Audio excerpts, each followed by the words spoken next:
pleasure to be here. It's also part of a larger project on the intersections of the popular and the sacred in music, a book that has been contracted with Bloomsbury Bells. Deadline in December, and I'm guessing really nervous about that. But anyway, at the beginning of my teenage years in the early 1980s, I entered a new school. When visiting for the first time one of my new classmates, his mother greeted me amicably with the words, "So, you are the one who listens to classical music." Admittedly, at that point my emergent musical taste was at least partially based on such compilations as Herbert von Karajan conducts the Philharmonia Orchestra from 1961 and Mozart Eine kleine Nachtmusik, Serenaden und Divertimenti from 1966, also featuring Maestro Karajan. While the albums in question were there originally for the amusement of my mother, they soon found their way into the C cassettes I carried with me, particularly when traveling with my earmuff stereos, as portable personal stereos was called in Finland in those days. Some years ago, as my mother's turntable reached the end of its lifespan and she did not bother to replace it with a new one, the albums found their way equally rapidly onto my shelves and now belong to my vinyl album collection. As it happens, whilst writing this, I was listening to the first mentioned, with its renditions of such classics as The Skater's Waltz by Emil Waldteufel, Radetzky March by Johann Strauss I, Fischstrass Polka and Thunder and Lightning Polka by Johann Strauss II, as well as overtures from the operettas Light Cavalry and Orpheus in the Underworld by Franz von Suppe and Jacques Offenbach, respectively. Regarding the last of these, it is stated in the liner notes that no one is going to want the overture that does not include the delirious climax of the Can-Can, the best propaganda for hell or Paris ever invented. Had my classmate's mother been aware of this kind of exposure and propaganda, she might have been less friendly with when meeting me for the first time. Be it as it may, my friend and I were good pupils, amongst many others, and while they did not share my musical taste, we all were rather conservative in appearance, as opposed to the most suspicious glue-haired ones, who in those days were wearing either pins, studs and black marine boots or denim jackets with sleeves torn off, and, more often than not, the face of Eddie, the mascot of the heavy metal band Iron Maiden, attached on the back. Depending on whether the hair was pointing up or sideways in bundles or hanging down way beyond one's scapulae, the group designators used without hesitation were respectively punkkarit, punks, and hevarit, or heavy rockers or metalheads. Some of my female classmates exhibited punk affinities, while the metalheads were exclusively male. There were some girls signaling fandom for Duran Duran in particular with their clothing, but I cannot remember hearing a label used to separate them as a group, either neutrally or derogatively.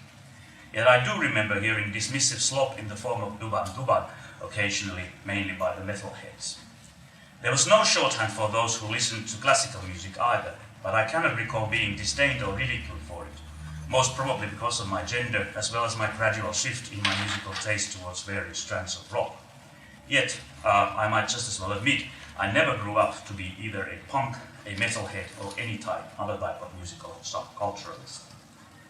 The grotesque figure of Eddie the Head, in its various incarnations as a mummified Egyptian deity, a lobotomized mental patient, a zombie, and a cyborg, indicates a presence of transgressive sensibilities that deal with non-human, non-natural, or even supernatural forms of existence. Eddie the Mummy and Eddie the Zombie in particular foreground questions, myths, and narratives about life after death, linking the discussion to issues conventionally considered as religious. Consequently, Eddie, and by extension Iron Maiden, have not remained outside controversy. According to Wikipedia, for instance, it is the cover of the band's third album, The Number of the Beast, that has caused the greatest turmoil.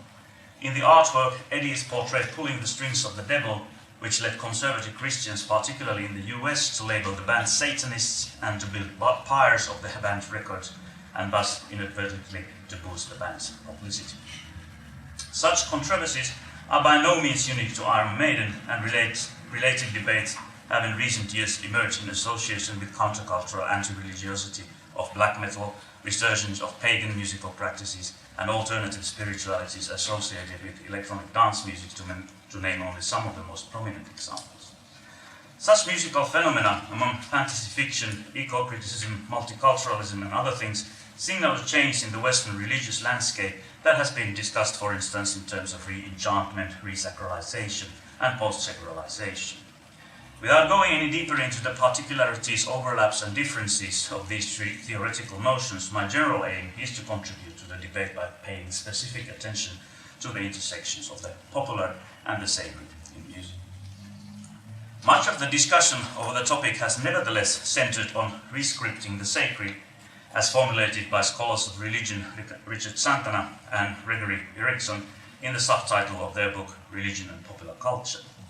In other words, the primary interest for many has been in reconceptualizing the sacred through an analysis of what has been taken as instances of popular culture, often with the aim of demonstrating how, in the current phase of modernity, forms and practices of popular culture have replaced the social functions previously covered by religions. Alongside such functionalist scrutinies into popular culture as religion, there are at least three other orientations available, as suggested by Bruce Forbes.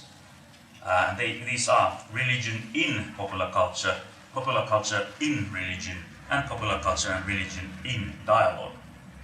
Due to the recent religious change and transformation in the West, however, it may be argued that the last of these has become redundant. Whatever the case, my interest in the matter is somewhat the reverse, as I aim at complementing the discussion by reconceptualizing the popular through the sacred. To this end, the problems I have with Forbes' four orientations concern first of all their overall redundancy that results from the axiomatic juxtaposition of popular culture with religion.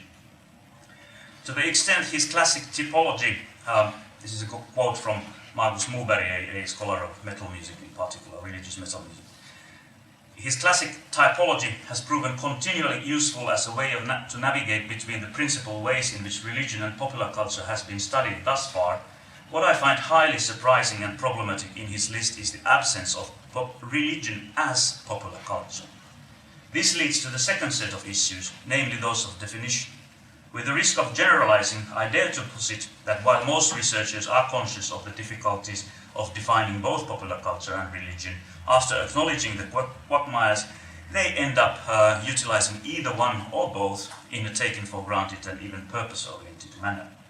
The omission of religion as popular culture furthermore suggests that there is an implicit hierarchy involved, one that assigns religion with a more fundamental importance than popular culture in human existence.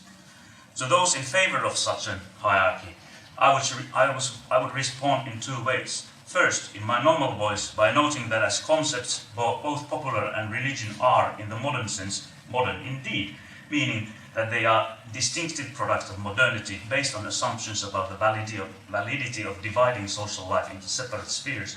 And second, in a more vulgar tone, that religions have always been rather popular movements in sheer quantitative terms. Moreover, in relation to the concept of the sacred, there is the conventional treatment of it as synonymous with the religious. It may very well be that to conceive religion without the sacred is virtually impossible, but to reserve the sacred solely for religious usage is far more problematic, as can be ascertained by observing any devout communist of Marxist-Leninist denomination, or as we just heard about the kind of sacred science stuff within these so-called cults.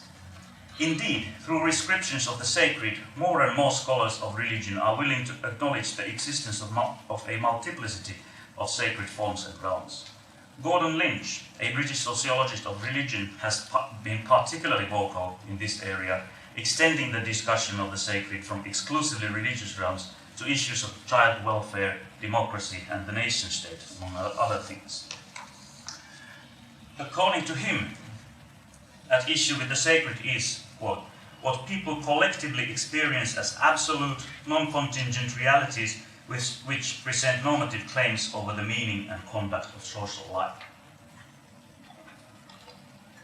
With respect to popular music, Lynch's formulation has been readily accepted by Markus Moberg and Christopher Partridge, who in their introduction to the Bloomsbury Handbook of Religion and Popular Music from 2015 suggest that the notion of the sacred might be of aid in overcoming the obstacles that are formed by, quote, certain blinkered discourses within academia, or to be more precise, by the dominant ideological positions informing much critical theory and the study of popular music. While there may be some disciplinary need for recognition and even jealousy at work, in the words of the two scholars of religion in question, their application of the sacred as a Durkheimian, sociologically more nuanced concept that is not limited to religious discourses provides possibilities for a more sophisticated examination into what historically contingent expressions of particular cultures and the given conceptualizations of absolute ultimate concerns, as well as ideas which exert a profound moral claim over people's lives. On the basis of the topics covered in the handbook, popular music interrelates with religion and by extension the sacred, and vice versa, in the context of virtually all major religious denominations, as well as within less institutionalized communities of faith such as paganism and occultism. Also, the denominations of the musical kind, or genres, featured in the handbook range from the more mainstream types of pop and rock, folk, country and blues and jazz, to the less conservative genres of heavy metal, punk, reggae and rap, as well as to psychedelic, goth, ambient, and electronic dance music. Furthermore, and with particular pertinence for the extensions of the sacred, in the handbook such notions as emotion, protest, censorship and gender are foregrounded as overall issues relevant in the investigation of religion and popular music. Musical practices associated with religious communities, in turn, have conventionally been frowned upon when defining popular music, or even excluded from the task from the outset, even if their import for reconceptualizing the popular and the sacred alike has been increasingly recognized in recent years. Some scholars are willing to posit that popular worship music, for example, to quote Tom Wagner, draws on the aesthetics of popular culture but rarely contributes to it. To a substantial degree, such claims rest on two axioms that prove to be in the end difficult to substantiate. First, the epithet popular is equated with secular, which only serves as a reminder of the need to heed to the different possible definitions and conceptualizations available, and the agendas that may lie beneath them.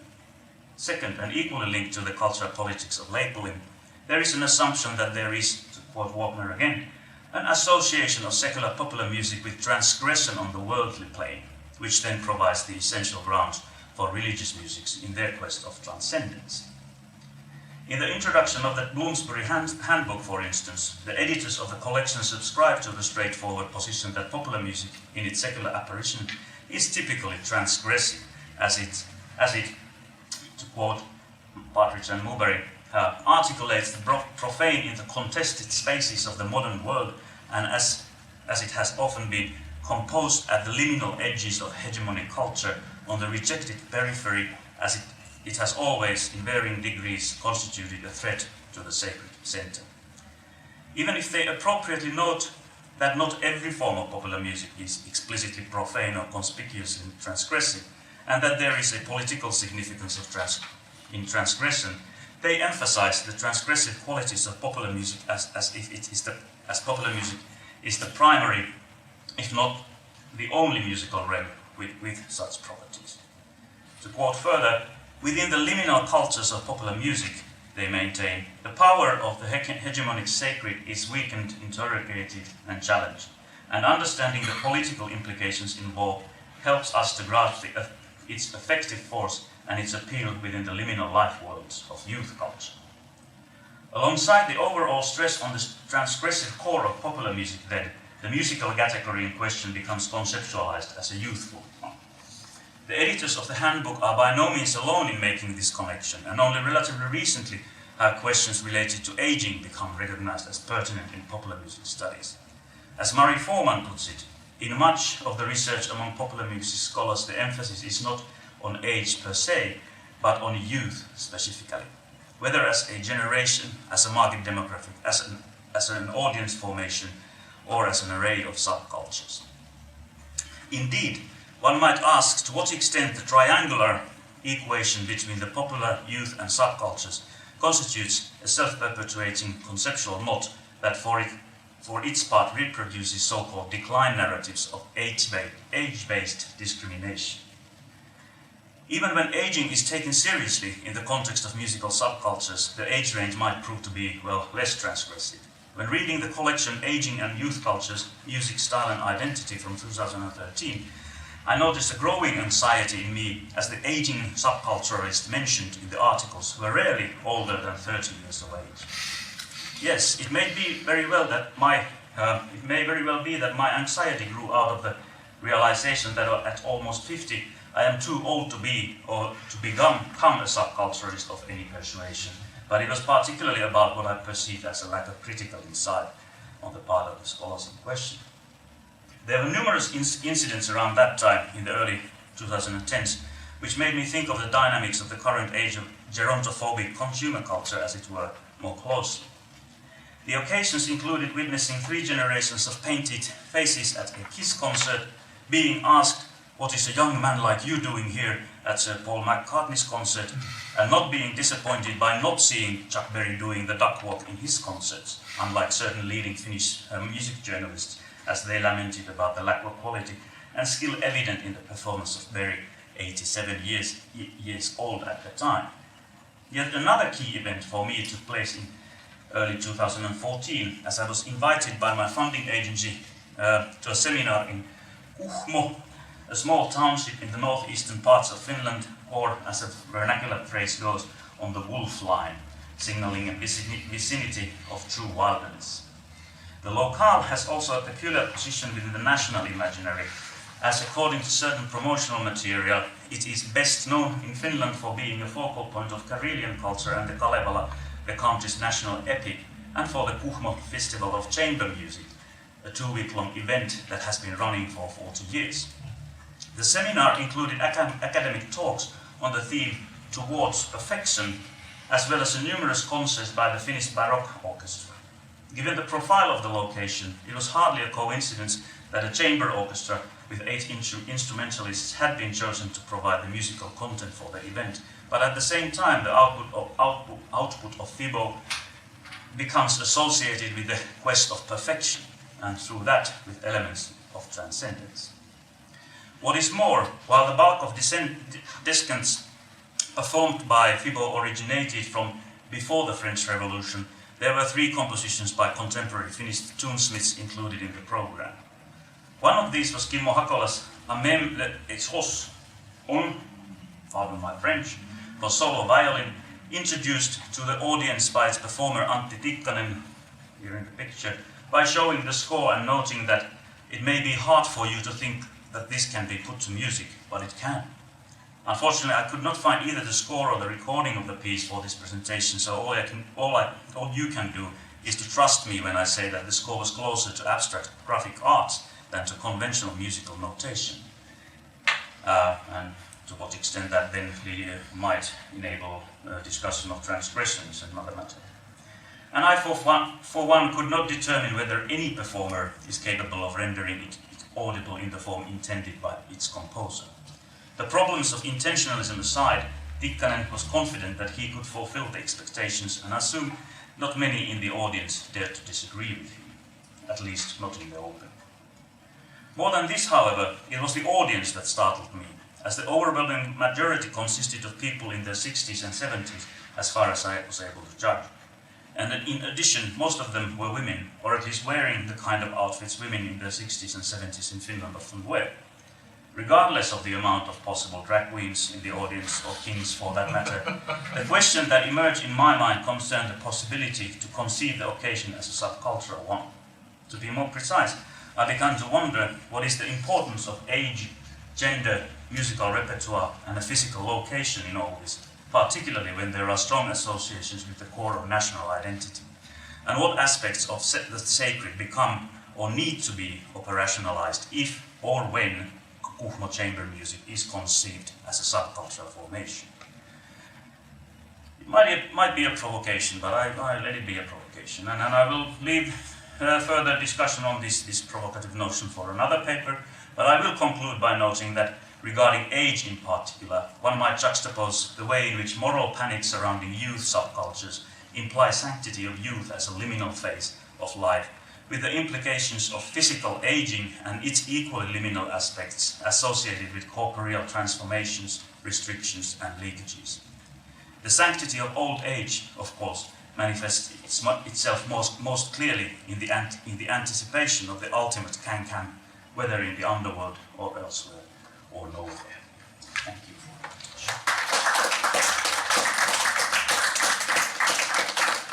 Thank you very much, and most impressively, 9 seconds under time. So, yeah, very well. Any questions? I have one immediately. You talked about, interestingly, popular culture as religion. Do you think about as well religion as a form of popular culture? The way round. I mean, which way round you put those has a kind of power. Yeah, absolutely. And that was part of the things that comes from Forbes, is that he has the popular culture as religion, but he does not have the religion as popular culture. That was part of the thing there. That why is this so, and what are the implications of that, and what kind of social and cultural power relations are then sort of what are underlying those formulations. And of course, the question. It's I don't really have an answer to it yet, but I'm more intrigued by this kind of omissions and what kind of assumptions they signal, and how those assumptions then may tell us something very important about the current cultural, religious, political position that we are at, and also that the distinctions between those realms evidently become more and more difficult to make, and then I'm not saying that we are returning to the Dark Ages or anything like that, but still that this whole idea of the tendency, I guess, is to think about popular culture in terms of, okay, it starts around 19th century, mid-19th century or so forth, or the notion emerges then, but then that's one thing, that's a kind of conceptual part of it, and then the more, let's say, in a way, kind of more on a deeper level or an ideological level, the kind of same type of social and cultural relations that you can find them also in the earlier phases, and there especially the distinction between the kind of a secular and the sacred is irrelevant almost. One of my, I omitted it from here, but I don't know if you know the work of Lydia Gers on the musical work, or the concept of musical work, and I don't know how many of you can read notation, but there's a clue for you there. She writes about Bach, Johann Sebastian Bach, and how he did not compose musical works. He composed music, yes, but not musical works, and that's that. And only in the 19th century, people really started thinking about him as a composer of musical works. But the question for me is, okay, he composed music. Did he compose popular music? That kind of notion was absent in the kind of conceptual framework of late 17th, early 18th century, but still that kind of things that might be associated with the contemporary of our notions of popular music, to what extent are they present? Are they present also there? What kind of connections could we find? And then it's a matter of discussion that whether the label popular music is appropriate for that. And here I would also, I'm not saying that we should call Kuhmo chamber music as a subcultural formation. I'm looking for basically trying to look at an alternative for that. I think that there are similar kind of dynamics, cultural dynamics at work there, which relate to age and agency and social power positions and so forth. And then it would be intriguing to do some, I don't unfortunately have any ethnographic research done on the community there, but still that to some extent I got the feeling that it's also about that if you are an elderly person in Kuhmo living there, you are supposed to go to the chamber music concerts and of course enjoy it. voluntarily or not.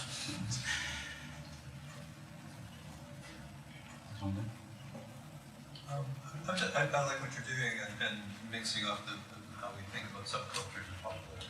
But I'm wondering about, within even the discourses of popular music as we've known them, there's always been a certain amount of traffic between religion and pop and the sacred pop. And I'm thinking Aretha, who just passed away, and gospel music has always been popular.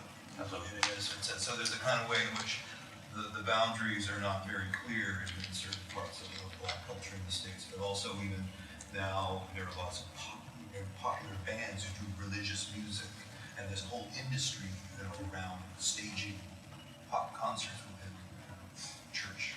Yeah. Venues. Absolutely. So I'm wondering how that kind of figures in the way you're thinking about these things. Yeah, I think it's an important part of it, and well, again, there is always more than you can fit in a 20-minute paper, but I think that the reference to gospel and the kind of black cultural forms, so-called, is an important one, and I would be willing to claim that the distinction between the secular and the sacred becomes even more kind of difficult to maintain, and then you enter also the kind of a question of racial categories and how the music has been racialized, and through that maybe sanctified to a certain extent. There's kind of sanctifying of race in a way that's particularly prominent in when we are talking about so-called black music styles. But yeah, in the sense I would say that similar kind of issues of course can be found in almost all sorts of genres of popular music or music in more general. Someone mentioned Hillsong. It's a huge phenomenon also in Europe nowadays. There's a big congregation in Spain, for example. I don't know if they've come to Finland yet, really, but Pentecostal music in general is a big thing there. And then this kind of way in which, especially the Roma minority, they are usually Pentecostalists, and they are also, I would say, there's a certain kind of similarity to the way in which music especially has provided a way of livelihood for black people in African Americans in the history. The same applies for Roma in Finland, that usually if they have a steady job, it's usually in the music as a performer, male performer mainly. They don't do sports as well, the African Americans do, but still that there are these kind of similarities in the spheres of culture and also labor that are clearly have become racialized, ethnicized, or what would be the proper term. We don't really, in Finland we don't talk about race, but ethnicity is another similar topic. I agree. The University of Huddersfield, inspiring tomorrow's professionals.